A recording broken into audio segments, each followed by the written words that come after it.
me, right? You can hear me? Yes. There's no issues with the sound. Okay, so this talk is going to be on learning and memory. And I want this to be as interactive as possible. I really would like all of you to engage as much as possible, because this is how we learn. We learn by engagement. We learn by asking questions. So I've got a scenario here, and basically I've got this group of cows, and the objective is to get the cows onto this field. And this field, it's a massive field. It's an infinite field. And the idea is to get all these cows onto the field. It's infinite, it's stable, it's a stable field, but the objective is to get all these cows onto the field. But the only way the cows can get onto the field is via this bridge. But you need to know something about this bridge. It's a very fragile bridge. So it's very fragile, and it's very narrow. It's fragile and it's narrow. So if I were to ask you, anybody, how do I get all the cows onto the field? Anybody want to tell me? You can just volunteer, you can just speak. How do I get all the cows onto the field? Given that this bridge is narrow, it's fragile, but the field is infinite, but the bridge is fragile and narrow. Anybody want to give me a suggestion? One at a time? Yeah, that's right, one at a time. So the issue is not the number of cows, because if you take them one at a time onto the field, you can get every single cow onto the field. The issue is not the number of cows. Would you guys put all the cows on the bridge at once? No. What would happen if I put all the cows on the bridge? The bridge It's would going break. to collapse. It's going to collapse, Yeah. it's going to break. So the idea is, if you want to get all the cows onto the field, you have to take them one by one, okay, one by one, and you can eventually get all the cows, because we said this field is infinite and it's stable, okay? So this is just an analogy, we'll come back to this. So basically, this is some of the common study techniques that students use in high school. They often do rereading, they often do highlighting, making notes and summarizing. Now, just as an indication, you're welcome just to raise your hand or type a message. How many of you use some of these techniques? Rereading your work, highlighting, making notes, summarizing. How many of you make use of these? Mishka, Aviele, you know, see your mic is unmuted. Yeah. Oh, sorry. Yeah, so Can a lot you of hear you. me? Yes. So I see a Okay. lot of you. Yeah. Do you want to say something? Me? Yes, I see your mic is unmuted. Okay, yes. Well, lately I discovered that highlighting and drawing what I learn is really helpful, because then I get to see what I'm reading, and highlighting is a big part of that. It helps me.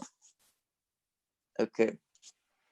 So just from looking at your responses, it seems like quite a few of you use at least one of these techniques: highlighting, rereading, making notes, summarizing.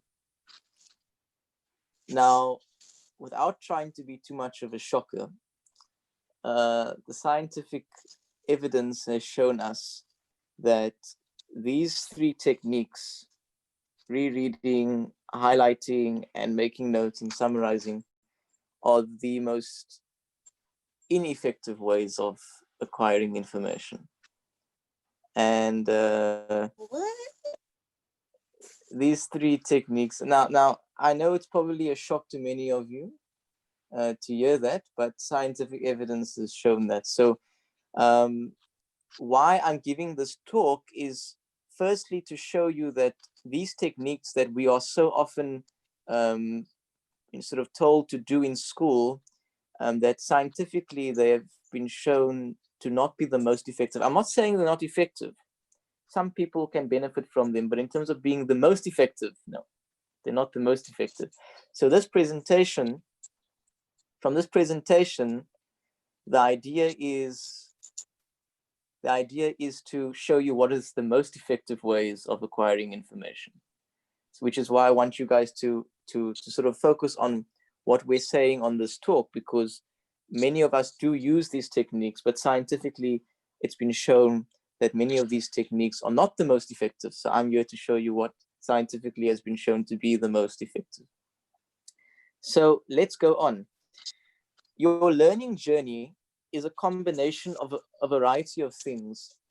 And you'll see that it's basically a combination of memorization and understanding. And every single subject that you do at school is basically a combination of one of these things. So, for example, take a subject like biology. A lot of you do biology, right? Biology is a lot of, or life sciences, is a lot of memorization, but and there's some understanding, but it seems like there's more memorization as to understanding. Whereas with mathematics, it's kind of like the opposite. There's a lot to understand, and there's some things to memorize. But what I'm trying to show you is that every subject that you do in school is a combination, it's a mixture of memorization and understanding. So if you master memorization and if you master understanding, you master learning in a way. And this particular talk is going to be focusing on memorization. So this is sort of the outline for the talk. So let's start with the types of memory. So I'm talking to you about memorization. So what are the types of memory? Like, what is a memory? What are the types of memorization? And you can see here that there are two major types of memories. There are short-term memories and there are long-term memories. Now, in the name, it's quite obvious what one of the differences is. The first difference is that short-term memories are short, they don't last very long. So short-term memories last from seconds to hours, whereas long-term memories, they last from days to years. So like Avuyele, if I were to ask you, how do you know do you know all the people in your class's names? If I were to ask you, like, do you know the people in your class's names? I do, yes. Did you have to study their names? Well, I Did you have to mean, write it down on a page and highlight their names? And did you have to study them like that? no, I learned through day and day experience, every day I pick up. Yes. So your friends in your class, I would classify their names as long-term memories. So that even if you didn't see your friends for a couple of weeks, you would still remember their names. But yet you made the memory even though Yes, you never studied it. Don't you find that interesting? You created the I do. long-term memory, but you didn't actually study it. You didn't write down and make all these notes and things, but you made an interesting point. You saw them every single day, and we're going to come back to that later on in the presentation.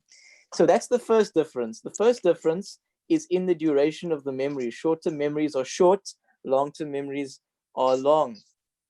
The second feature, the second difference is in the storage capacity. Your short-term memories are like a flash drive, whereas your long-term memories are like a hard drive. Now, my question to you, what's bigger, a short-term or what's bigger, a flash drive or a hard drive? A hard drive. A hard drive, right? So if you had a choice between where you want to store your information, where you got to put it, you got to put it in the hard drive, right? Because there's more space, right? So what I'm trying to show you is that long-term memories are far more beneficial than short-term memories, because firstly, they last longer, right? They last for months, they last for years. And secondly, there's more space. And in fact, some neuroscientists say that your long-term memories have infinite storage capacity. There is no limit to what you can memorize if it's in the long term. There is a limit to the short-term memory because it's just a flash drive. But there are some neuroscientists who say that your long-term memory has infinite storage capacity. which I find very interesting. So what I'm trying to get you guys to realize just at the start of this talk is that long-term memories are far better tools to use when studying for exams. Would you guys agree? Because firstly, they last longer, and there's more space. There's more space for them. So it seems more logical that when studying for exams, that long-term memories are a much better tool. So let's go on. So what does the memorization journey entail? It starts with exposure. You first have to be exposed to something, right? Like you have to be exposed. Like the reason you know your friend's name is because one day they told you their name. It was first some initial exposure. And then after that, that particular memory it becomes a short-term memory. And how long did we say short-term memories last? They last for a couple of minutes to a few hours, right? That's how long short-term memories last. And then after those few hours, your brain has to make a decision. And that decision that your brain makes is, am I going to forget this information, or am I going to shift it to the long-term memory? Okay, now for most of us, it's going to forget. Most of us, it's going to end up forgetting the information. But do you see, your brain has to make a decision. Okay, your brain has to make a decision. Am I going to make this a long-term memory, or am I going to forget it? Now, most of us do forget it. So the point of this slide is really just to show you that in order to make long-term memories, they have to be short-term memories first. That's why I wanted to show you this slide. Long-term memories are derived from short-term memories. Everything you learn was first, even your name was once a short-term memory, but because of various reasons, it became a long-term memory. Nobody just goes from exposure to long-term memories. You have to create short-term memories first. Okay, let's go on. Now, before I move on, I want to show you an app that I use for medicine. And this is a medical app. Can you all see this? Just nod your heads if you can see me. Now, this is your brain. This is a structure that is in your brain. It's called the limbic system. Now, if you look very carefully, you can see this purple structure here. Do you guys all see this purple structure here that I'm clicking on? This purple structure is called the hippocampus. Now, you don't have to know this for your exams. I'm just telling you this so that you can just feel the enjoyment. This is called the hippocampus. Hippocampus is Greek for seahorse because it looks like a seahorse. If you look very carefully, it kind of looks like those seahorses that you find in the ocean. This is called the hippocampus. The hippocampus is where your short-term memories are made. Why am I telling you that? It's where your short-term memories are made, in the hippocampus in your brain. Whereas your long-term memories are made by the rest of your brain. Now, why I'm telling you this is, look how small the hippocampus is. What did I tell you about short-term memories? They're like the flash drive, right? And your long-term memories are like the hard drive. So I'm just showing you in terms of your brain. Your brain, this part of your brain, your hippocampus, is for short-term memories, but the rest of your brain is dedicated towards long-term memories. So which has more space? Anatomically, structurally, it's clearly the long-term memories. So I'm just trying to show you from an anatomical perspective. So let's go on. Now, everything I've told you in the last 10 minutes, let's go back to that first slide. Everything I told you in the last 10 minutes can be summarized by this slide. Everything I've told you in the last 10 minutes can be summarized. Why? Because the cows represent the things that you want to know. The bridge is your short-term memories. What did we say about the bridge? We said that it's fragile and it's narrow. Just like your short-term memories, they're fragile, they don't last very long, and they're narrow because they're the flash drive. And we also said that you have long-term memories, which are infinite and they're stable, just like the field is infinite and it's stable. And the way you go from the way that you go to the long-term memories is via the short-term memories, just like you can't go to the field without going past the bridge. You guys see that? So what did the teacher say at the beginning? How do we get all the things that we want to know to the field? What did we say? we take them one at a time. You take them one at a time. And the same thing with your memories.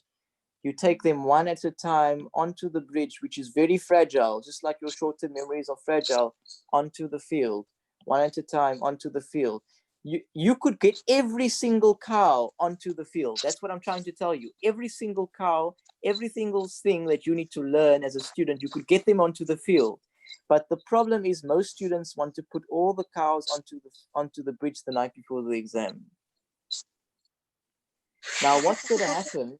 What's going to happen if you put all the cows onto the field, onto the bridge the night before the exam? The bridge is going to break. The bridge is going to break. You see, it's not that you can't learn the information. You see, a lot of people come to me and they say to me, Ilyaas, I can't memorize. It's not that you can't memorize. You were making the wrong kinds of memories.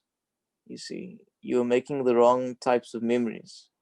So all of you have this. All of you have this in your brain. You have the hard drive. You know, the brain is incredible. You just have to use it. You've got the hard drive in your brain. So why are you using the flash drive?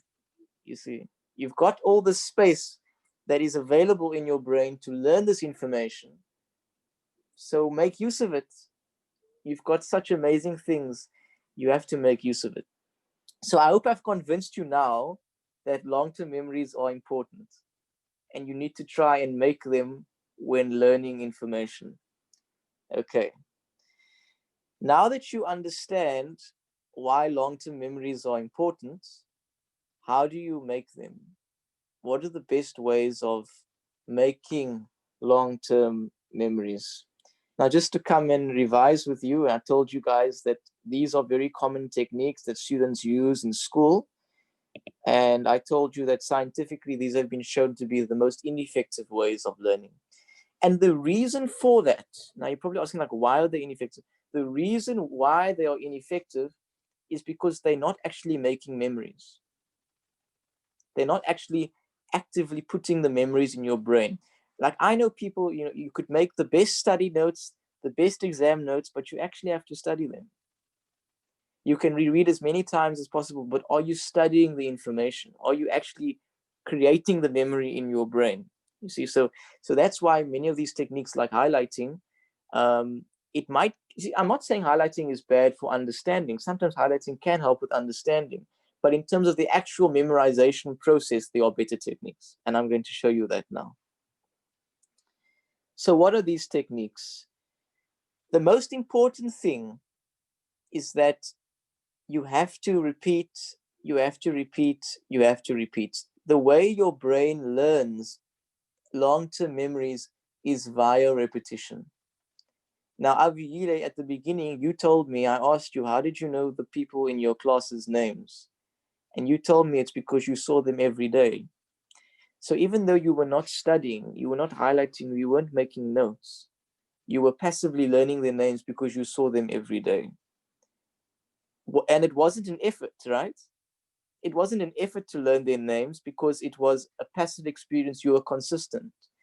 And that's what I'm trying to tell you guys. Memorization doesn't have to be as difficult as it seems if you are consistent. And that's why my psychiatry lecturer used to tell me in third year that you don't have to learn a lot every day. You don't have to learn a lot. Just learn a little bit, but learn the little bit well. And if you learn a little bit well every single day, that's how you build long-term memories.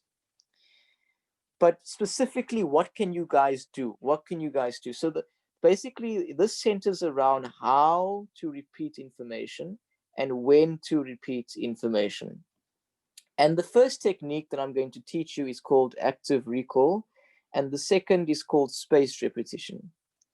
Now, basically, active recall is basically creating questions for yourself based on the things that you're learning in your syllabus. Now, for example, in grade 8, you would have been taught about the features of a square, right? The features of a square. And these are the certain things that you have to memorize regarding the features of a square. Now, the concept of active recall says that I'm going to take all of these concepts and I'm going to turn them into questions. I'm going to take all the concepts that I'm learning and I'm going to turn them into questions. Because if I can answer this question, then I know the work. If you take everything that you learn in school and you create a question for it and you can answer that question, then that means that you know the work. You see, so it's almost like you're prompting yourself. Now I want you to think about this. How do you write exams? When your teachers write exams for you, how do they test if you know the work? I want to hear from you. How do they test if you know the work? What do they do in the exam? They ask you questions. They ask you questions. Ask questions. They ask you questions, right? Because they know the best way of testing if you know something is to ask questions. Now I'm telling you, study like that. Study, do the exam before the exam. Be in the exam before the exam, so that if you can answer every question that your teacher could possibly ask you, then you've already written the exam before they've given it to you. You see. Now I want to hear. Yes, Andrew, you want to come in? Yeah. Sorry, you know we are dealing with a Down syndrome child also, and we have to get that, you know, the chromosomes story that the professor said, but we just disregarded the simple way. What you explain now is the simplicity of it. I convey it to him. I ask him, because this was all what you said now, but I just put it in different words. Where's your nose? So you have to, you have to, if you know where your nose is, you will point to your nose, but you have to learn where your nose is. So when you know that you know, then you can tell someone else that you know by pointing it. So you can teach yourself whether you know. And that's the simplicity of bringing it over to a Down syndrome child. Exactly what you're doing now. Thank you. A very good message. So I would just like to ask maybe one of the students, any of you do bio, life sciences? Yes, I do bio. Now tell me something that you learned maybe in the last week. So I'll give you an example of active recall, just to show you how I would apply this for myself. Do you want to give me an example of something you learned? Okay, I was learning about the kidney and how it functions. Very complicated, but yeah. Yeah, I was learning about that. Sorry? You learn about the glomerulus and the loop of Henle, all those things, right? So the renal tubule, yeah. Yes. So basically what you can do, every single thing that you learn can be turned into a question. So for example, you could create a question and say, describe the function of the glomerulus. Well, did you learn what the function of the glomerulus is? Yes, it's to, I think it's to filter filtration, all the good nutrients from the blood, I think. Yes. I'm not sure. Yes.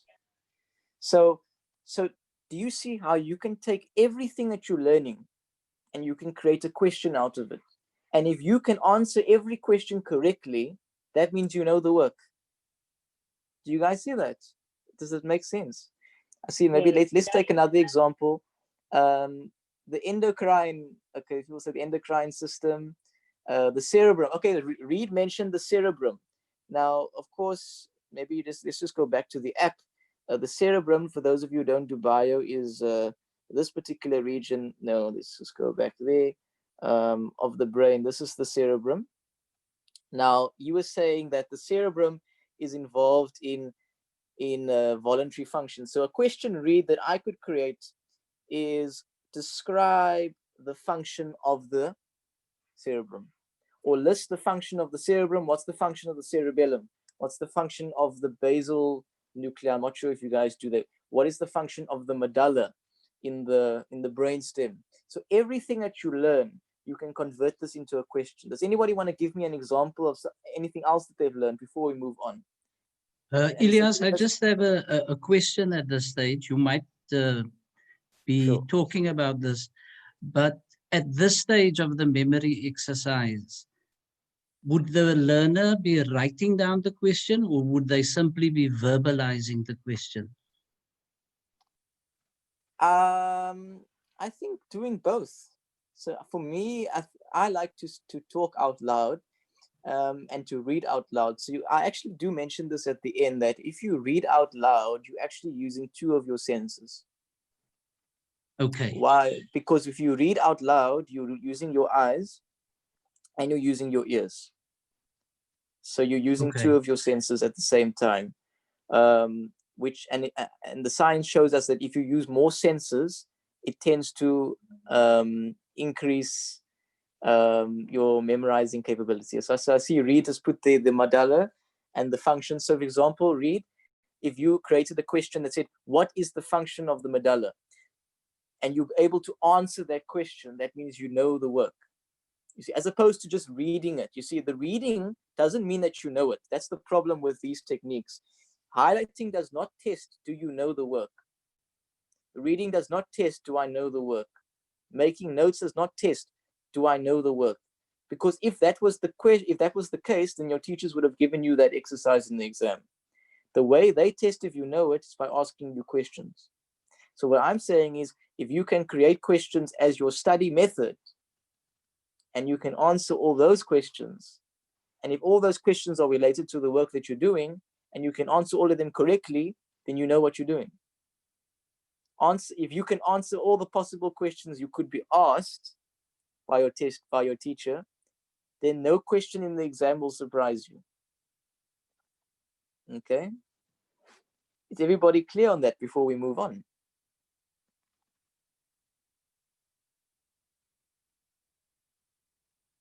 Everybody clear? So Ilyaas, it would be wise, given the fact that they all have cell phones, to actually record the questions that they're asking themselves. Yeah, so you can record, but the idea is just that, so I will get to the next stage, because this is just the first stage of the memorization, the first technique, because this shows you how to learn. The idea is creating questions, and so if you create the questions in a test, you actually know it. But I'm going to show you an app that I use for this at the end. I'm just trying to introduce the concept first. But I see there's a question from Tamia. What about with maths? So do you remember at the beginning I told you that learning is a combination of memorization and understanding. Memorization and understanding. Now, what I'm teaching you with active recall, that is the memorization aspect. With understanding, there are other techniques that we can talk about at the end if you want to. So for those of you who know me, when I teach the maths, the matrix will tell you, I tell you that you have to understand the maths, not just memorize. So maths is a combination of memorization and understanding. So I don't just want you to memorize your formulas, I want you to understand them and to explain them, right? So what I'm teaching you now is how to get it into your brain, to memorize it. But you have to memorize with understanding also. And we can talk about that at the end. Is everybody clear? I think everybody is clear now. The next technique is, when do you learn? So I'm showing you how to learn, but when do you learn? And that technique is called spaced repetition. And the concept of spaced repetition says that when I learn, I should repeat the information, but at increasing time intervals. I should repeat the information, but at increasing time intervals, which means that maybe I have to learn the information at the start, I have to be quick, but then as I'm learning it, I can wait longer and longer before I learn it again. Does that make sense? And this makes sense to me, because as you're learning information, the memory is becoming stronger. So you don't have to revise it as much. So that's why with Abu Yile, I told you that even if you didn't see your friends for 3 weeks, you would still remember their names, because the memory is becoming stronger. So the concept of spaced repetition is that you don't have to learn everything every single day. That's what I'm trying to tell you. If you're learning something in class, the first time you're revising it, has to be within a short space of time. But as the memory becomes stronger, you can wait longer and longer and longer before you memorize it again. So basically, I say that you have to memorize, you have to revise your work within a few hours of having learned it. Because how long did we say short-term memories last? We said they last for a few hours, right? So what's going to happen after those few hours?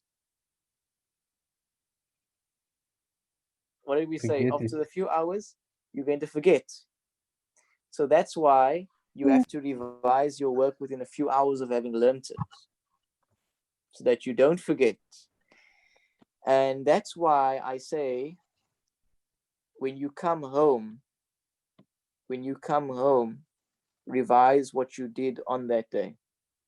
Because if you revise what you did on that day, it means that you will catch the memory within a few hours of having learned it, which means that the memory, instead of being forgotten, will start to be shifted into the long-term memory. The problem is most of us don't do this.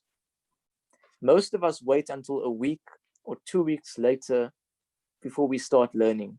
And by that time, all the short-term memories are gone. So if you revise when you come home on the day, then you start with that shifting process to the long-term memory. Okay. And then I also say that maybe on the weekend, you can revise what you covered during the week. Because it means that, so if you, during the week, every day you cover what you did on that day, but then on the weekend, you revise what you did on that week. So that's the green light bulb. And then maybe a week after that, every 2 weeks, you revise what you did over the last 2 weeks. But you guys see how it's at the start. For me, this part is where students go wrong. Because most students, they don't revise their work within a few hours of having learnt it. And for me, if students can get this right, their entire educational experience will change. Are there any questions? Do I move on? Yes. Yes, questions? You said it? No, sorry. Oh, okay. So now I've shown you what the types of memories are. I've shown you how to memorize. But what apps, using technology, obviously we're living in a technological age, what apps are there that people can use to actually memorize? One of those apps that I like to use is called Quizlet. There are other apps like Anki and Cram and Study Blue, but for me, Quizlet is my favorite. Basically, what Quizlet allows you to do is that it's almost like a flashcard. So like if I were to take this page, you guys know flashcards, right? On the one side, you have a question. Then on the other side, you have the answer. Do you see? One side, you have the question. The other side, you have the answer. Now, the idea is with Quizlet is that you actually have a digital flashcard where on the one side, you have the question, and then you click. And then on the other side, you have the answer. And the nice thing with Quizlet is that it basically, you say, do I understand this information? Do you see at the bottom here, it allows you to say if you got it or if you must study again. Do you see that? If you got it or you must study again. And basically, if you say study again, it will ask you those questions again. So it will only ask you the things you don't know. How cool is that? It will only ask you the things you don't know until you know them. So basically, you are learning everything. You are focusing on the things you don't know. Most students, when you just read over the information, that doesn't tell you what you don't know. So I see Kimberly saying this got me through my psychology degree. So the idea is that if you focus on the things you don't know, that's how you close your gaps. And the nice thing with Quizlet is that it only shows you the questions that you don't know until you know them. And therefore, when I finish with my study set, I know that I know everything that I need to know because I've gone through the entire set. Do you see how this is better than highlighting and rereading and making notes? Because those things don't tell you that you don't know something. Okay. The other app that I use is called Eidetic. Now, unfortunately, this is only available to Apple users, but it's not essential. It's just what's nice about this app is that it basically tells you when to learn. So Quizlet gives you that active recall flashcard thing where you create questions, but this app actually reminds me when to revise something. It uses spaced repetition in the app, and it tells me, okay, Ilya,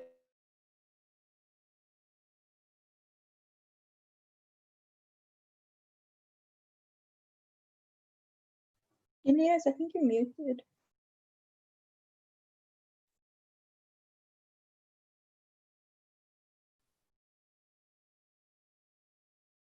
Ilyaas, you've muted your mic. Yeah, can't hear anything. Your Ilyaas, your mic is muted. Your mic is muted. can you hear me now? There we go. Yes. Yes. You can hear me now. Okay. So the iPad actually froze, but basically that is actually everything so far that it actually is the end of the presentation. But the last 5 minutes we didn't get. the last 5 minutes. About the last 2 minutes. Okay. Did you hear me explain eidetic? No. Okay, then No. I'll just explain it again. So basically, this app is quite cool because it tells you when to learn. So you can input information, and it actually reminds you yes, you do install your own questions. So that's the thing with Quizlet. The best thing is to create your own questions. However, you can share information with your friends. So what I used to do in second year is I used to create Quizlet sections with some friends, and then other people used to create other sections, and we used to share it with each other. Then you can learn from each other, which is Sorry, Ilyaas. Yes. When you get to varsity level, I know that Quizlet has a lot of pre-made decks that are very similar. So like anytime you make a deck, anyone else can see it unless you've made it private. So you can always use other people's decks as well. Yeah, but that's obviously assuming that that particular deck covers your exact syllabus. So I'm always just a bit cautious, because if I'm just going to rely on somebody else's notes, but maybe there's something from my notes that isn't in there. So for me, it's always been about creating, but for high school students, it might be you all doing the same syllabus. So if one of you would like to take on the job of creating a resource for one of the subjects, then you can all share it with each other because you're all doing the same syllabus. Or maybe one of you could do a chapter on endocrine system or the nervous system, because it's not too late. That's what I want to tell you guys. It's not too late. Many of you are in matric now, and I know it's matric, but you still have a long way to go if you think about it, because there was that gap from the time that we had lockdown. There is still time to change and to adopt these techniques, especially for final exams, because in my experience, long-term memories can be built within 2 weeks. If I start something now, in 2 weeks' time, it can be in my long-term memory from my experience using these apps. So the other thing, and perhaps I can actually share, perhaps this might actually work, just to make it easier for you to share my screen so you can see that part of the presentation. If I share my screen on that side, it's just some other general tips when it comes to learning. So let me just share my screen quickly with all of you. It doesn't want to let me. Can you guys hear me? Yes. Yeah. Okay, so I'm just going to share my screen with you quickly. Let's just share that. Can you see it now? No. No. Now? Yes. Yes. So I just got some other general tips for you that you can see here. So one of the big problems that students often have is concentration. So you are working, and unfortunately, we just live in a world where there are so many distractions. I mean, our phones are a distraction, and obviously, okay, I mean, Teutonic is on, so a technological platform, but at the same time, there are lots of other distractions. So something that I like to use is an app called Forest, which basically almost prevents you from going on other social media apps when you're learning. So it basically blocks you from going on social media. The other thing is exercise. Now, many people think, I'm in matric now, I need to just stay at home, work on the books, but they've actually been studies that have shown you that just by doing mild exercise, and now when I say mild exercise, I mean walking. Walking can actually improve your memory.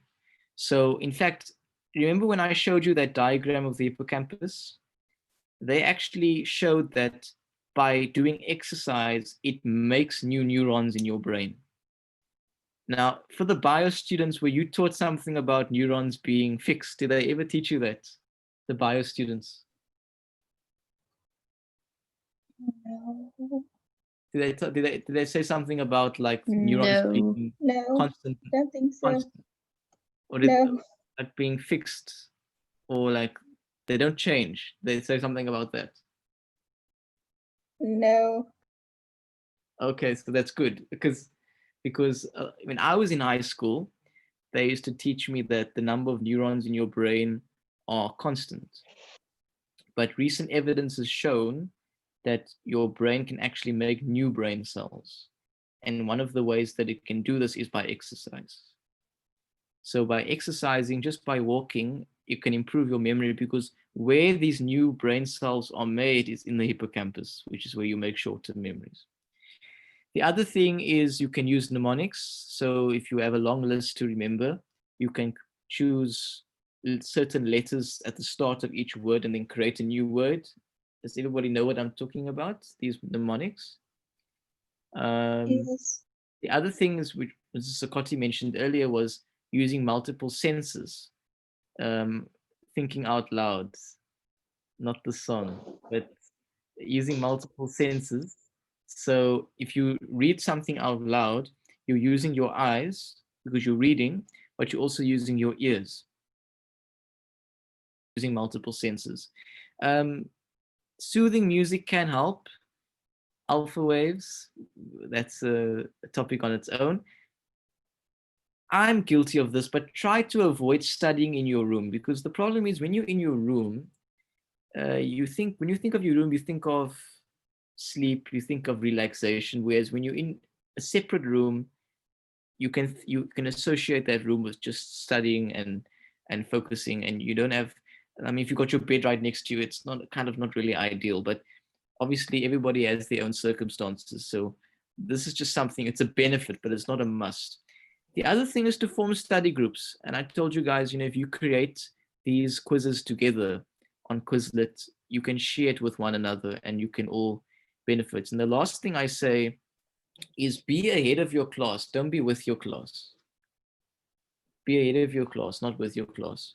And you'll see this with Teutonic, that I encourage you guys to watch the concept videos before you go to class. And I made the argument to all of you that the reason why we do that is so that you can come to class with the foundation. And then when you go to class, all the teacher does is close your gaps in knowledge. And you will see how much this benefits you, because I think one of the big problems in classrooms today is that we're not making the most of our time in class. We're actually wasting a lot of time in class. And the reason for that is because we often come to class without prior knowledge. So it's almost like we have to go from 0% to 100% in 20 minutes or 30 minutes, however long your classes are. Whereas if you come to class with at least 70% to 80% of the knowledge, which is what the concept videos can give you, then the teacher just has to close the remaining 20%, you see. So in that sense, being ahead of your class can actually be beneficial, because then when you go home, you know everything, and then you can start practicing questions, as opposed to going home and you're not understanding things, then you're doing examples and you don't understand. So my approach is to say, do the questions first, sorry, do the concept videos first, or just read in advance, because some subjects you don't have concept videos. For example, with physics, read the textbook in advance and then come to class with some foundation. You don't have to know everything, but then use the classroom to close your gaps. So your physics teacher can just close that final 20%, 30% with you. So that is my advice. And then in that way, you'll find that you save yourself a lot of time. You save yourself so much time because you actually feel like you go into class and you're benefiting from your time in class. What I found, a lot of students don't feel like they are using their time in class well. They find the class boring. They find like they're not actually benefiting. And the reason is because it's not, your brain is not capable of taking in so much information all at once. So if you come to class with some foundation and you close your gaps through that, that is a much better approach to learning. So just to end off, take-home messages, long-term memories are powerful. And I told you that because they can't be forgotten, they're long-term, and there's nearly infinite storage capacity. There's infinite storage capacity. And I also told you that active recall and spaced repetition are the best ways to make these memories. And there are apps like Quizlet and Eidetic that allow you to do this. So with that, I would be happy to take any questions from you, because that is the end of the presentation. Yeah, Ilyaas, if I may come in here. Sure. Let me stop the sharing. Can you all see me? Can you see me now? You should be able to see me. Yes. Can I start? May I start? Ilyaas? Yes, Ilyaas, now I thank you for covering a few things. Is this going to be the last one? Because there are some questions. Yes, you said about the studying area, but then the studying time, because some of the people we found, and they are still at university. You know, some homes doesn't allow you to study when you want to study. Well, that's why you got the study group. That's why. But then some people have to wait, and some people are not at the optimum for studying at a certain time, because as you as a medical student know that all of our I can't even pronounce the word, metabolism doesn't work the same, and our alertness is and our alertness is not the same. We are not optimum at the same time all the time. So what we have found, I don't know what is your opinion, what we have found is you must find out when is the best time for yourself to study. Yeah. We found out that our children study sometimes from 3 o'clock till 6 o'clock, or from 11 o'clock till 3 o'clock, and things like that. That's how they found out what is best for them. And still in university, they're still doing that. But I started already in primary school, finding that as we guided them. So what do you have to say about that for our learners, especially for our matric learners now that they don't even have a study timetable and things like that? Are you going to still do that, or is I agree with you that I think it is variable. I think it also just depends on your circumstances. So my argument is that I think the most important intervention is the technique. Like if you were to ask me what is the most important factor that determines your success in memorizing information, it is the technique. The time is more of a secondary thing, because everybody has different circumstances. Like for example, during the lockdown, my sister, for example, she used to work during the night because she found it quieter. Other people prefer to work during the day. But the important thing is that you're studying and you're learning and you're memorizing. You have to put the work in. All I'm saying to you is that this technique is the best way of learning. And so that's why it's a combination of time and efficiency.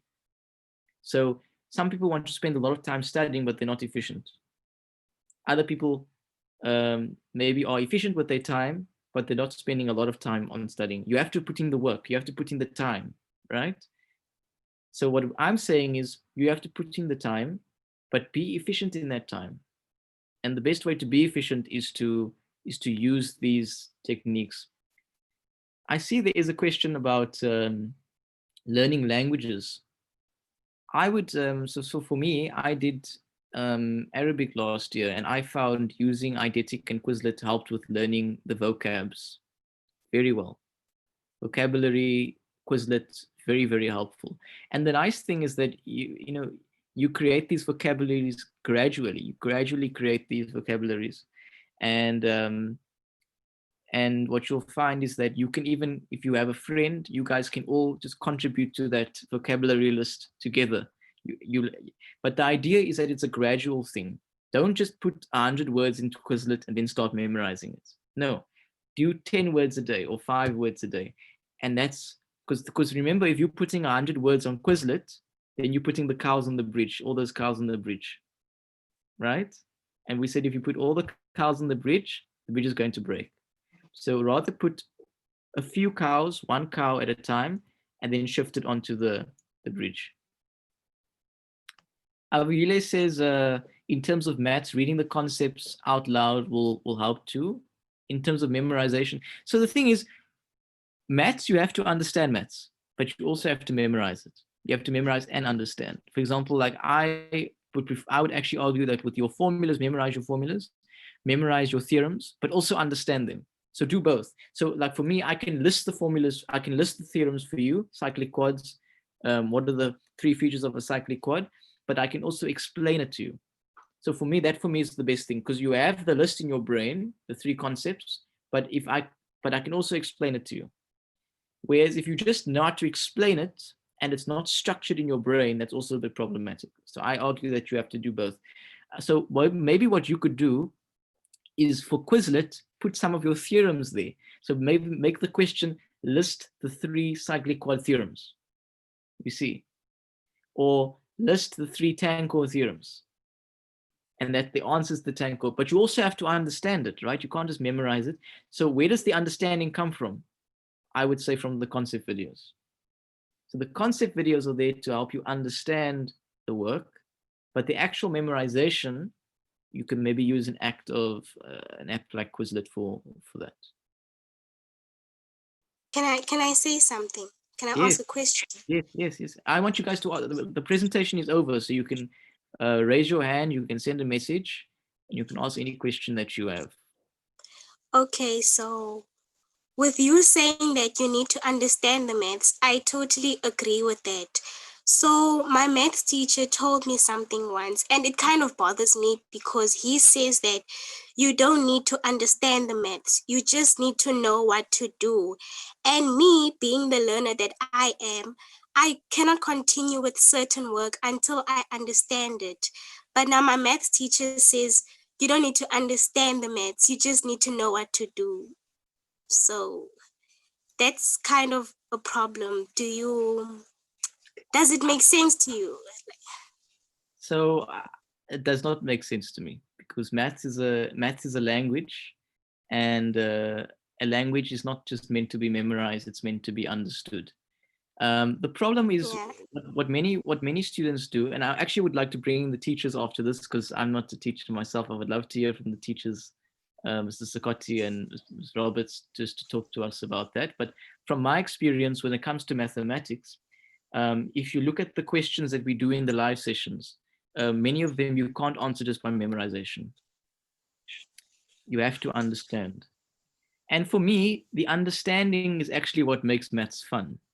The reason why I love maths, and I hope you guys realize that from all the videos and stuff, the reason why I love maths is because I understand it. If I never understood it, I wouldn't be doing what I'm doing. So the enjoyment comes from the understanding.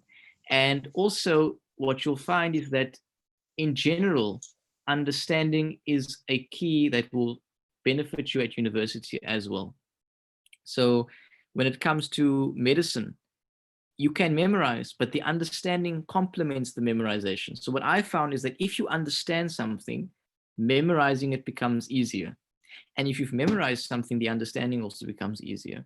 So I think when the maths teacher is, I would disagree with him on that. Maybe Ms. Roberts, would you like to come in? Yeah, I completely disagree with him. When you were at school, you may remember we used the Rocher. Do you remember that? R-O-C-H-E-R. And I sent you home and asked you to revise and then go over the classwork, do your corrections, do your homework, everything in a bag, ready for the next day. That spells Rocher, which is a chocolate, a very well-known chocolate.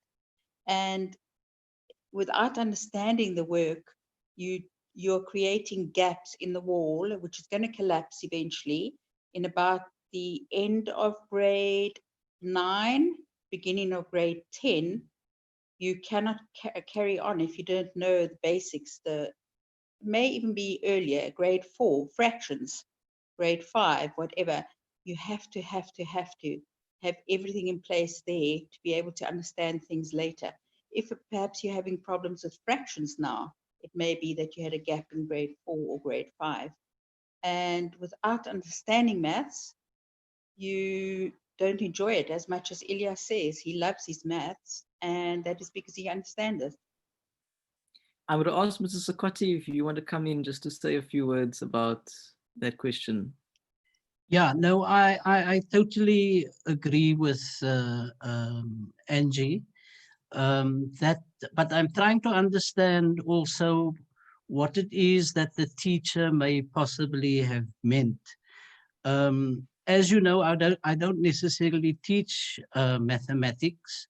I'm a physical sciences teacher, but I'm thinking that perhaps the teacher was talking about a method. And the teacher was probably trying to say, just learn the method. Like if I'm thinking off the top of my head, there is a method to, for example, completing the square at grade 11 and grade 12 level.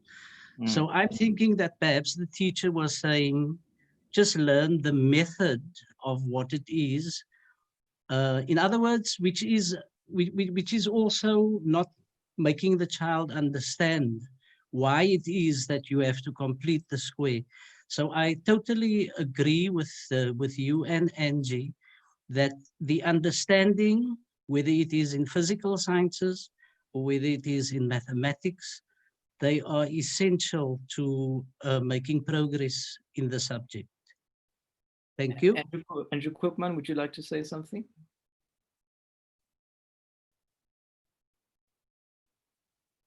Andrew, would you like to? I see you on mute. Would you like to say a few words? There we go.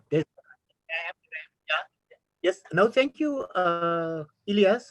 As I say, we have to guide our learners to these things, and they must really practice these things that we're trying to convey to them, because that's how other people has been successful. That's how you've been successful.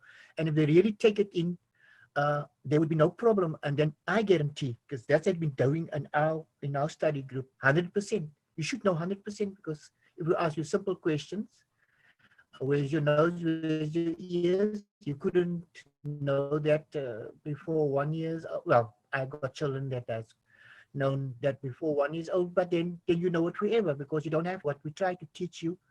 Adhere to these things, practice it, and there you go, 100%. I look out to everywhere that you at least should have 100% in maths, pure maths next time. And it can be done. It's been proven already. Thank you. Iman asks, oh, sorry. Do you have any advice to prevent going? Would you like to ask your question, Iman? You can even ask it so that the others.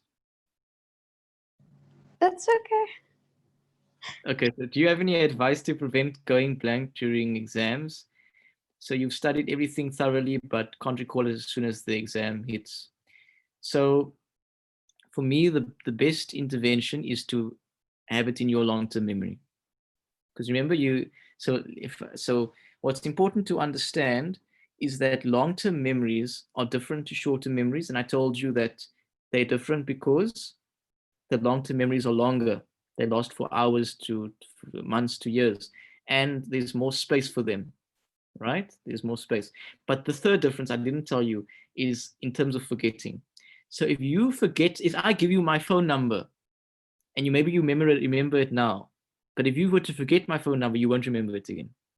Whereas a long-term memory, if you forget it, it's possible, but only temporarily. So that's why you'll notice that sometimes people will say things on the tip of my tongue. It's not that the memory is not there. It just takes certain activation.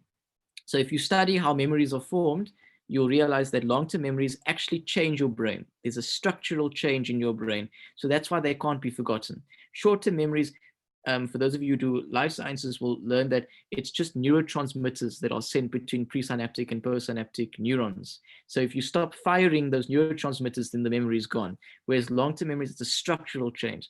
So it's almost impossible to go blank if it was in your long-term memory. And if you do go blank, it'll only be for a couple of seconds because it's already there. I hope that answers the question. And yes?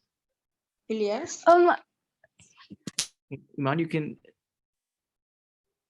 Just me. Don't worry about it. She can ask a question and then I'll do it later. I'm sorry. I do generally like I study like a few months before, and then I recall the work again, and then I like make like study cards, whatever, and I can literally like remember everything before the exam. But then when I get to the exam and I look at it, I'm like, I literally don't remember even the simplest of things, even though I could remember it for other things and I could answer everyone else's questions, but then it's the exam, I can't remember anything. I feel like that happens to me also, but that happens because I get nervous, then I throw a panic attack. But then after I calm down, it starts coming back. Like as I see the questions and I'm like, okay, I need to do this. So there are studies that have shown that the levels of cortisol, so cortisol is stress, right? Stress releases the increased amount of cortisol in your blood. And there are studies that have shown that cortisol actually dampens your memorization and your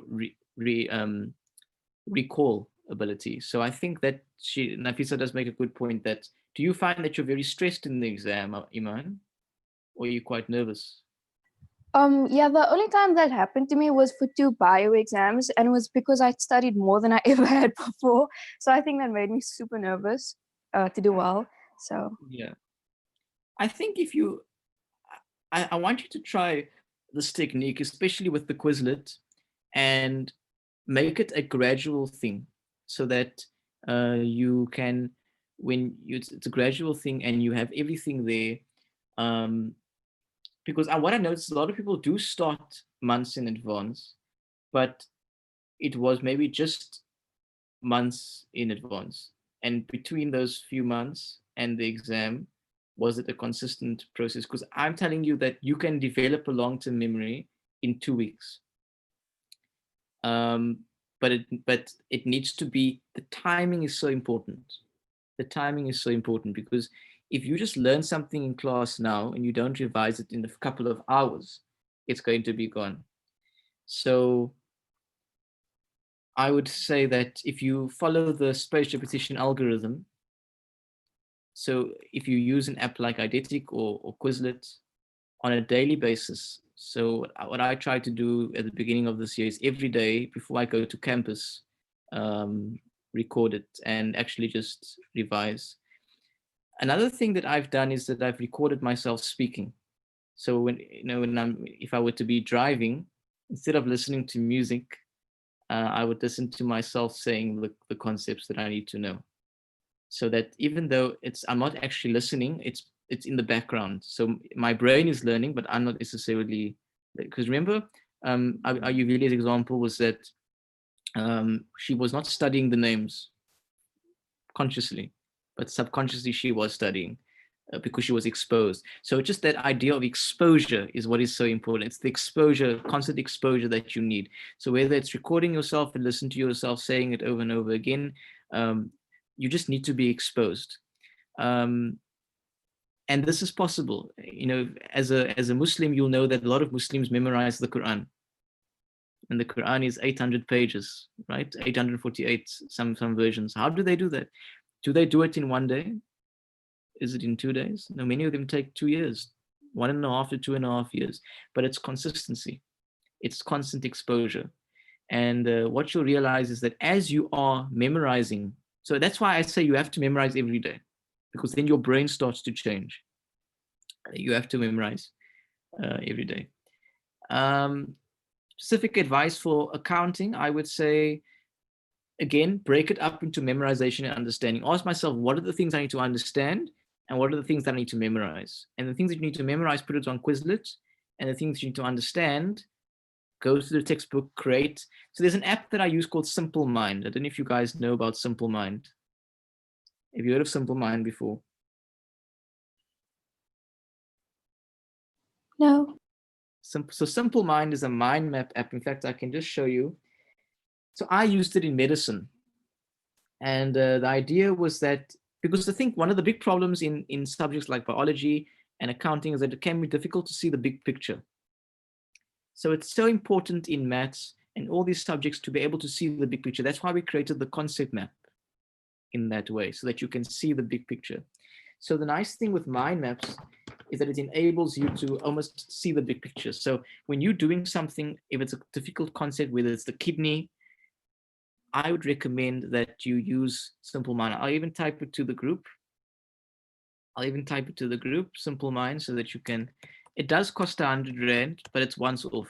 So, I mean, it's, it's 100 Rand once off for the rest of your life.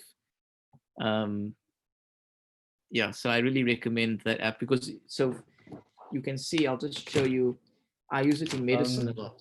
Ilyaas, I have a question. Yes. So with regards, okay, well, I'm writing physical science on Monday. But I just wanted to know, so you say like you do the concept in class, for example, say we're doing physical science and you take down notes, and now you're gonna come back that evening and you're gonna go over your notes again. How do you go over it? Do you just redo it from the start? Like you start learning this thing again like you've never known it before? Or do you just revise what you're doing? It's revising because you have been exposed. You have already been exposed. So remember the first stage. So you're basically just going over it just to refresh again. Yes. But if you were to revise it 2 weeks from now, then you have to be exposed again. You see? Yeah. So because basically, you've lost the memory. So basically the revising that evening will basically give you more time, to extend the time of remembering. So then if you come to it in another week, then you can just extend that time, and then that's how it goes into your long-term memory. I use the example, can you see my hand moving? I use the example like you throwing something up. And then whenever you memorize, so look, I'm throwing something up and look how quickly it comes down. That's like the memory. I remember, I learn it and it comes down. But as I remember, as I revise, I throw the thing up higher. So it takes longer for it to come down, right? Which means that it stays in my brain for longer. And then as I memorize, I throw it higher and higher and higher. And I have to, which means that I can wait longer before I revise it again. You see? Until I get to a point where I can throw it up into the atmosphere where it doesn't come down anymore. And that's when it's a long-term memory. Okay. You see? Thank you, man. But maybe Mr. Sokotti, would you like to say anything when it comes to physics?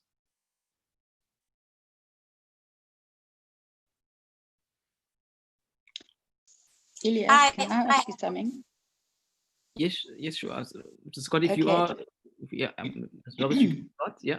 Okay. Sorry, I was just distracted for a moment, so I didn't hear your question, Ilyaas. So, Ahmad, you maybe want to say what you, just so Mr. Kotti can hear, because he is a physics teacher. So I just want to know, like when you're doing physics, then like we take down notes in class, and like Ilyaas said, when you come down in the evening, how do you suggest that you revise it? Like with just reading over it, or what methods do you think will be the best for revising the work so that it stays longer in your memory?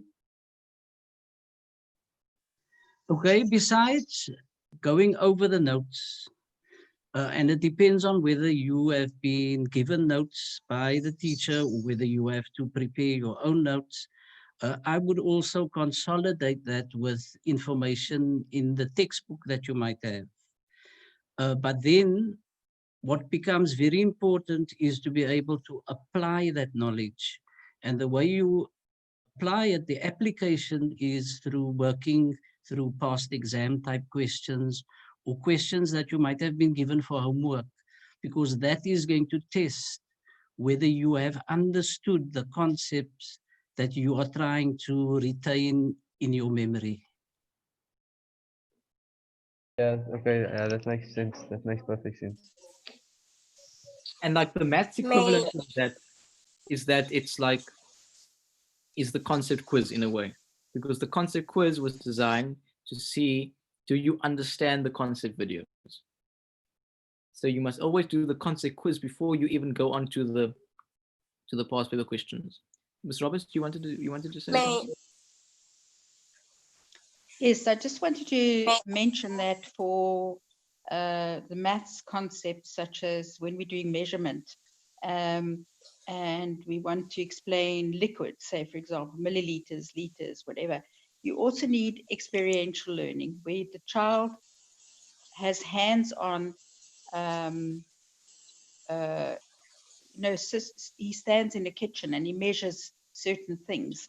So how can we do that in the concept videos that you guys make? How do you do that so that the child goes and measures stuff in the kitchen? Because I can tell a child King Henry died a miserable death called measles. I can tell them that, and they can do the jumping and all that on the zeros.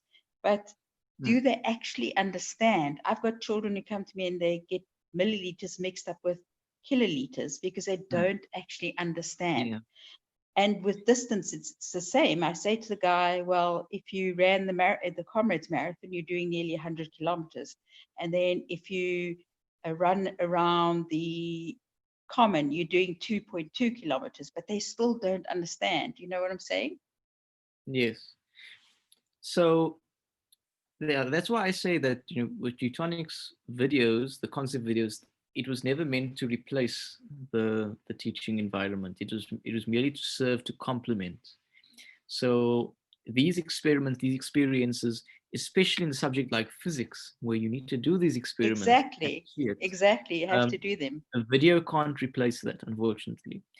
The point of the concept video for Teutonic is more to expose the individual to the concept in a way that they can learn at their own pace, at their own time, and in their own place.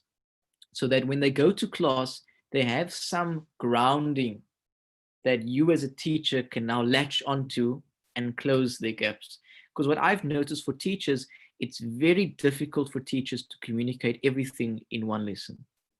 It's so difficult, especially when you've got a class of 20, 25 learners.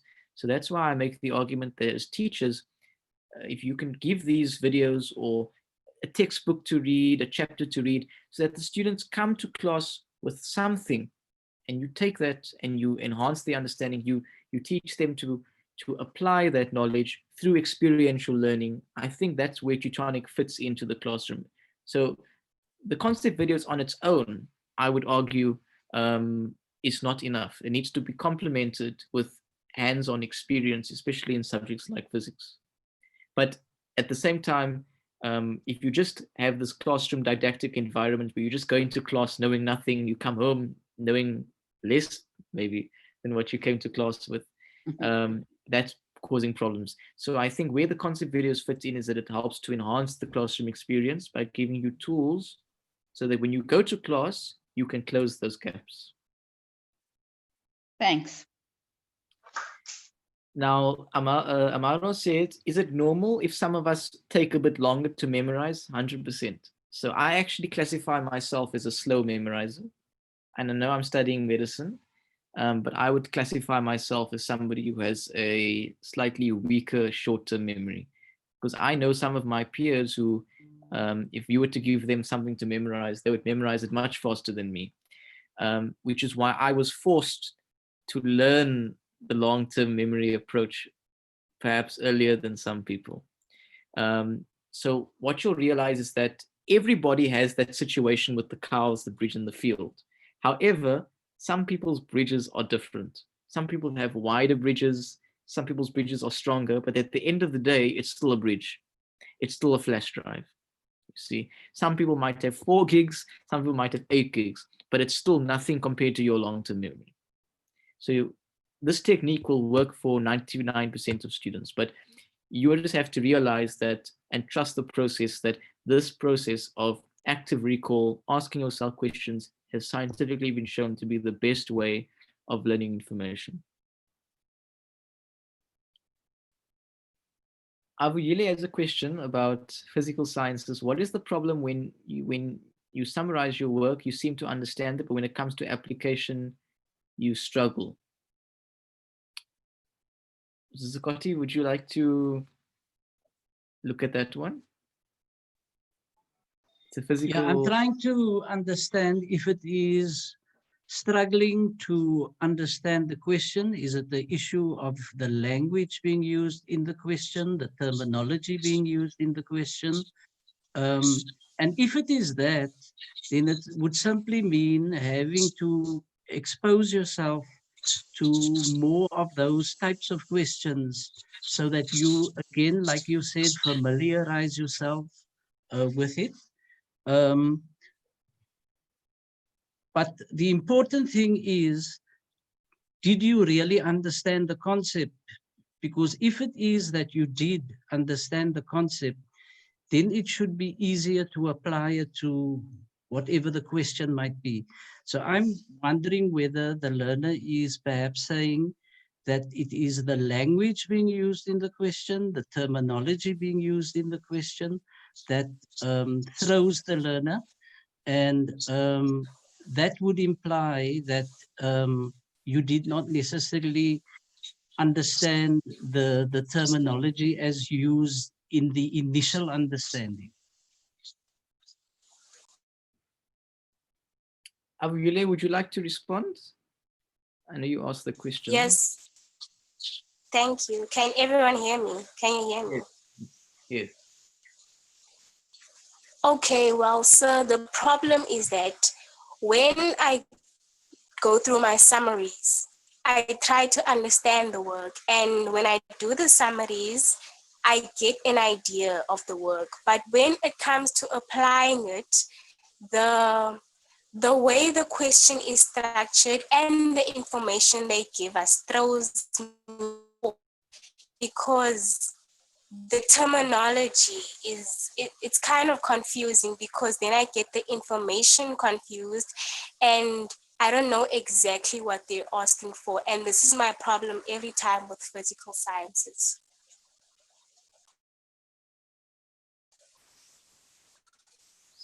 Scotty, would you like to respond to? Yeah, I think she's just highlighting what I said, that it could be the misunderstanding of the language or the terminology that was being used. So it goes back to the initial part of what it was that you studied. Were the notes concise in explaining the concepts, the definitions, the terminology, the phrases that are often used in the question? So I can only suggest that the learner either goes back to the initial concepts that were taught or the notes that were taken. And like you said, you ask yourselves those questions to get it into your memory. Ask yourselves the questions, then try and use the terminology that is being used in the actual questions during exam time. Yes, sir.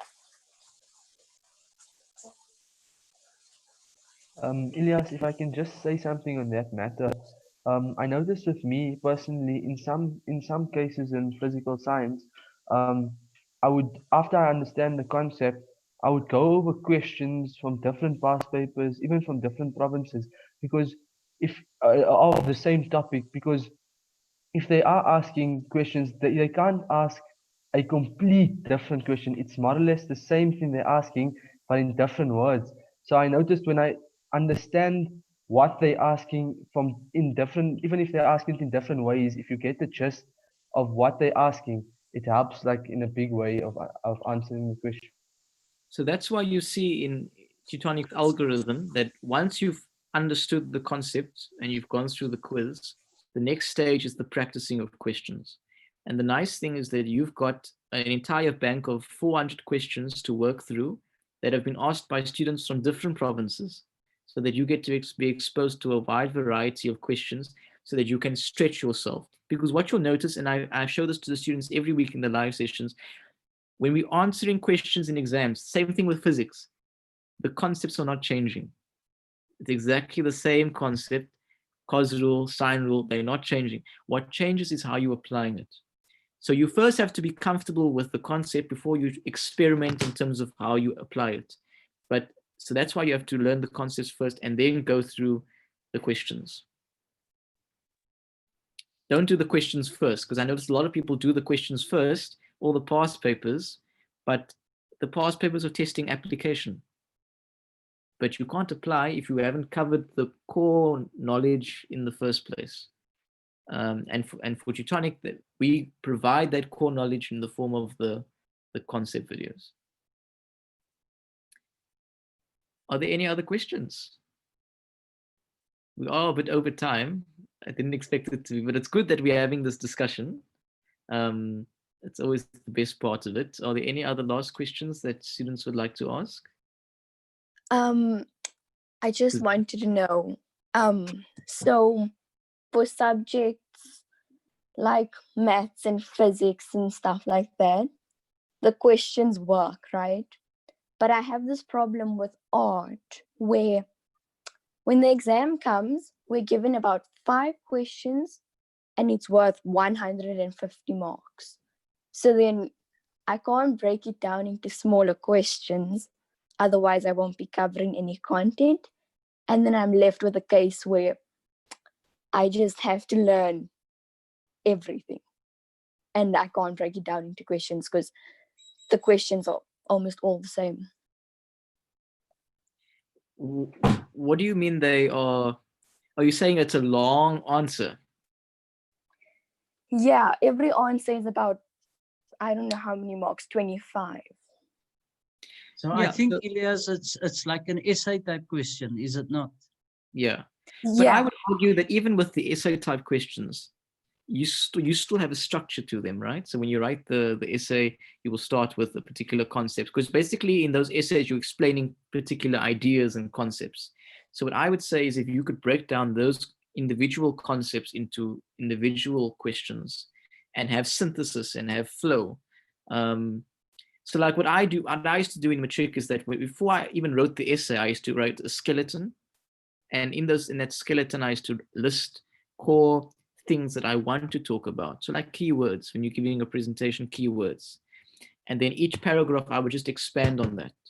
But if you can be comfortable with explaining those concepts, then that's the most important thing. So I'm not saying you don't necessarily have to memorize the essay verbatim. If you understand each idea that you want to chat about, you don't necessarily have to memorize it exactly, but just memorize the key words. And the key words will lead you to the ideas. Does that make sense, Susanna? Yeah, that makes sense. Thanks. Okay. Any other questions that you guys have? I know it's quite, we have quite a bit of time, but any last questions? Any concluding remarks from you, Andrew? Would you like to say anything?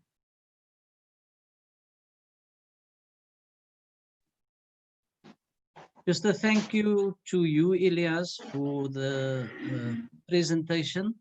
I found it very interesting and very helpful.